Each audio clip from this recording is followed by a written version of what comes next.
Welcome to the Daft Punk podcast. We're going to discuss the origin of house music and how it kickstarted the unparalleled success of the robotic music duo, Daft Punk. So what is house music? House is a genre of electronic dance music that is generally characterized by repetitive 4/4 beats, rhythms produced by drum machines, offbeat hi-hat cymbals, and synthesized bass lines. The beginnings of house date back to the 80s in Chicago, where disco was a popular genre. Club DJs started developing their own style, heavily influenced by disco. It broke the rules of disco while creating its own unique style. However, house music didn't just have its origins in the United States. The popularity of European music gave rise to house, with English pop like Depeche Mode and Soft Cell, as well as the earlier, more disco-based sounds of Giorgio Moroder, Klein and MBO, and Italian productions. Chicago's Warehouse and New York Paradise Garage promoted European music, and at the same time, they broke the barriers of race and sexuality. House music was actually, in part, targeted towards the gay community. And before, clubs had been designed strictly to segregate races, but then Chicago's Warehouse united, whites, African Americans, Hispanics, because they didn't care about race. The aim was simply music. The music was as diverse as the clients. Many artists influenced the start of house music, like Frankie Knuckles, Larry Levin, Green Velvet, or Kashmir, Ron Hardy, and Derek Carter, just to name a few. Next, we're going to be discussing the history of Daft Punk, including their origin, important eras, singles, and albums. So, speaking of Daft Punk, I think that people see them as just wild EDM DJs. However, that is barely the case. Daft Punk songs are not just merely techno. While they're definitely techno infused, they are not like deadmau5 or Skrillex or other EDM artists, because many people do think that. That image was probably conceived from the many popular pictures and videos in their 2006 and 2007 world tour, which we will go further into detail later. Their songs are a mix of techno, dance, disco, or dance music I should say, disco, electronic, rock, depending on what you're listening to, it might be a little bit, and especially, well, you guessed it, house. So now you're probably thinking, okay, these guys aren't just EDM DJs, but who are they anyway? I'm glad you asked. Daft Punk weren't always the helmet-wearing robots they are depicted as today. No, those helmets did not come until the Discovery album in the early 2000s. For comparison, Daft Punk started their career in 1993 when they disbanded their rock trio Darlin with Laurent Bronkowitz, releasing the new song The New Wave. After that, and which was followed closely with their first successful single, The Funk, which was also released with the duo's first studio album, Homework, in 1997. This album also featuring their second successful single, Around the World. The album's other singles were Indo Silver Club, Burnin', and Revolution 909. So before Daft Punk, before they came together to form Daft Punk, they were in a rock trio with Laurent Bronkowitz named Darlin. The melody maker dubbed their music a Daft Punky trash. However, instead of taking it with offense, they actually found it quite amusing and therefore named their new duo after it. 1997 was also the year that the live performance of Alive 1997 was performed. This would later be released in 2001 as a 45-minute fraction of the live performance. So it was released as an album, just showing the part of the actual performance from somewhere. And then in 1999, there was a collection released of songs and videos called Daft, A Story of Dogs, Androids, Firemen, and Tomatoes. This featured the music video for The Funk, subtitled Big City Nights, and the fascinatingly detailed choreography of Michel Gondry directing music video for Around the World. It also included music videos for Revolution 909 and Burnin'. Okay, now I could go more into detail about each one of their lives in their musical performances, not just their performances, but what all they've done, because they have done a lot of stuff, but I'll just be focusing on what they did together as a pair. So the pair's names are Thomas Bangalter, which is the taller silver robot. He was born in Paris, France on January 3rd, 1975, making him 44 years old today. And Cammanuel de Homem Christo, the shorter gold robot, born in Neuilly-sur-Seine, France, on February 8th, 1974, which makes him 45 years old today. The pair met in 1987 in Paris, France, while attending Lycée Carnot Secondary School. They quickly became friends, sharing a love of film and music. They would often create their own short films and demo songs. This is what eventually led to Darlin', actually. Before Discovery in 2001, they mostly wore any mask they could find, once even wearing trash bags to cover their faces for an interview.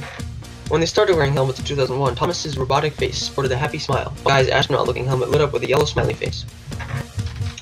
2001 marked the release of their second studio album, Discovery, featuring their extremely successful single One More Time, top chart in France, UK, and many more. It was even named one of the best. It was voted one of the best dance songs of all time by mixed readers because it was so good, and its infectious heartbeat just got everyone, or not necessarily the infectious heartbeat, but just the rhythm. It was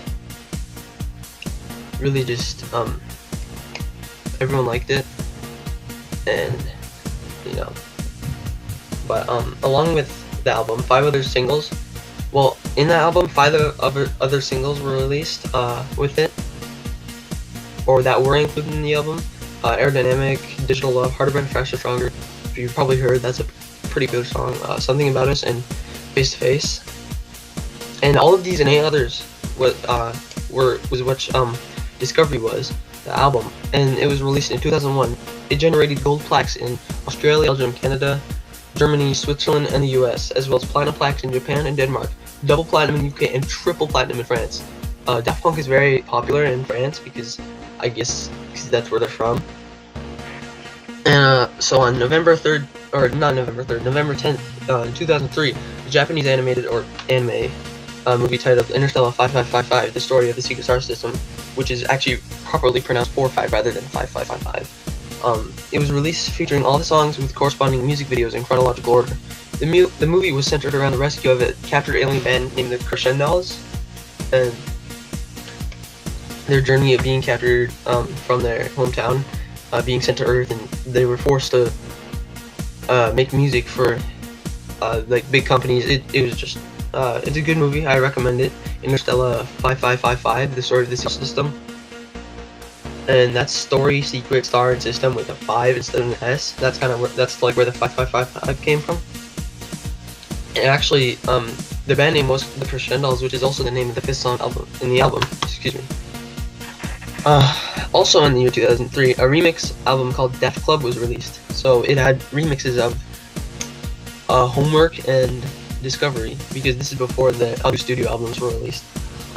Actually, now their robot helmets were a staple of the Daft Punk brand. I mean, their helmets really defined who they were. Everyone recognized Daft Punk as those guys who wore helmets by now, at least, if not later. They even appeared as a cameo in the Interstellar movie. Their helmets could light up and project images, like on Thomas's kind of eyes, and then guys like astronaut kind of helmet thing. But the only thing was, they had to carry around these huge backpacks full of electrical equipment, and there was like cords running through. It was just really hard to like carry around and stuff. So in 2005, that marked the release of their 3rd studio album, Human After All, which is the one that has the least. Homework had 14 tracks. 16 tracks. Discovery had 14. And this one has 10. The singles were so pretty much almost half of the songs in this album were singles. It was Human After All, which is also the name of the album, and is the first song. The second song is Prime Time of Your Life, excuse me. Robot Rock, which is also a very popular song. Many people know that, like it's part of the internet kinda. And Technologic, that one's pretty popular too. And then also 6 others in the album. So at this point, their helmets, they started looking less daft and more punk, I should say. They didn't have LEDs really anymore, or like bright colors. They wore like leather jackets. If you've ever seen like a picture, they have the leather jackets with the Daft Punk logo like on the back, those are pretty easily recognizable. And then in 2006, the next year, a remix album for Human After All, named Human After All Remixes and Creative Title, alright. It was released the same year. A collection of songs and videos were released named Musique Volume 1. It's French, spelled French, MUSIQUE, just Volume 1, which it featured songs that it featured some singles from all 3 of the albums they've done previously, and then it also had, I think, 4 yeah, four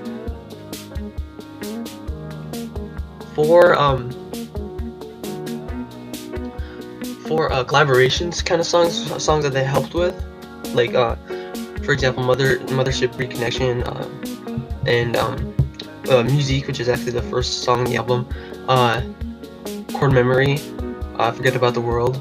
Those songs were actually like, they kind of remixed, I guess. I don't really know. But also the same year, the film premiere of Daft Punk's Electroma was released, which is like it's a movie about kind of like how they're human after all, I guess, because it's kind of based off the thing. I also recommend watching that. It's pretty good. In 2007, or no, they actually performed at Coachella in the US in 2006 as well. And then in 2007, they went on tour for Alive 2007, which was a live performance in many countries around the world. This is probably where the kind of EDM DJ look came from, that Daft Punk is easily confused with. They actually won a Grammy in 2009 for Alive 2007 for Best Electronic Dance Recording with their hit performance of Around the World, Harder, Better, Faster, Stronger. And then in July 2007, Kanye West released a single for his album Graduation. The song was titled Stronger, in which he sampled Daft Punk's Harder, Better, Faster, Stronger. Now, did you know that Daft Punk actually did the soundtrack for Tron Legacy in 2010? They even made a cameo in the movie. This soundtrack featured one single, Derezzed. Their helmets were like kind of bright, glowing blue, like the kind of Tron, whatever. And then the most recent album is Random Access Memories, aka RAM, in 2013. Singles included Give Life Back to Music, Instant Crush, Lose Yourself Dance, and Doing It Right. The last single of this album, actually, there's one more, is Get Lucky, featuring Pharrell Williams and Nile Rodgers, which is arguably the most popular Daft Punk song ever. You've probably heard it on the radio many times. Yeah, that was actually made by Daft Punk. So their helmets were like shiny and sparkly kind of, and their suits were like sequined, I guess, and they were kind of sparkly. And these outfits are probably the most easily recognizable because they're the most recent. And then they won Album of the Year in 2014 for Random Access Memories, where they wore white suits and helmets. So if you've ever seen the 2014 whatever, I haven't watched it, but they won a Grammy for it. I think, is that what it's called? Whatever. And then the last experience, as of now, I don't know if a lot of people know this, but Daft Punk actually helped in The Weeknd. He made I Feel It Comin' and Starboy. Daft Punk helped in both of those songs. So if you watch the music video for I Feel It Comin', I Feel It Comin', you'll know that Daft Punk makes a cameo in the end, or not cameo, I guess, just they're in the end. You'll see them. It's really cool. And then, so basically, in conclusion, Daft Punk, their success came from their amazing musical talent and ability to make different music without losing popularity. I mean, a lot of DJs lose fans because they say some stupid crap, that gets them in trouble, and they just lose fans. That's how a lot of people go down. But Daft Punk, they've been popular for like 24 years, and they don't say anything. Basically, they don't really say anything. Also, their mysterious anonymity. That's kind of one of the things that Daft Punk is like known for. Is that they're mysterious. They don't show their faces, but their faces aren't actually like. Just look up Daft Punk Unmasked. They're not bad. You can see their faces easily that way. And also, last note before we go, I recommend a book called The Real Daft Punk. Well, it's kind of like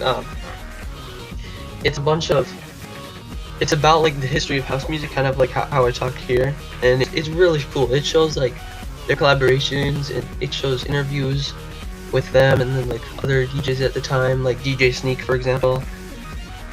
Yeah, and then whatever. And so if you've heard the songs throughout this, if you like them, I'd say go check out Daft Punk because they're my favorite of all time. I recommend the movies Interstellar, 5555, Electroma. All of these are really good. Tron, I haven't actually watched that movie, but it's probably really good. So anyway, that's all I have. And okay, so basically some end credits. The first song I played was Aerodynamic from Discovery. which was the second song in the album and was also a single. The second song I played is Alive from Homework. That isn't a single, but it's the 15th song, the second to last one in that album. The third one I put is Make Love. It's the 5th song in Human After All. It's not a single. And then the last song that's playing now is Derezzed, which is the 13th song in the Tron Legacy album, which is like it's kind of like a movie soundtrack. And also just kind of thing to throw in there,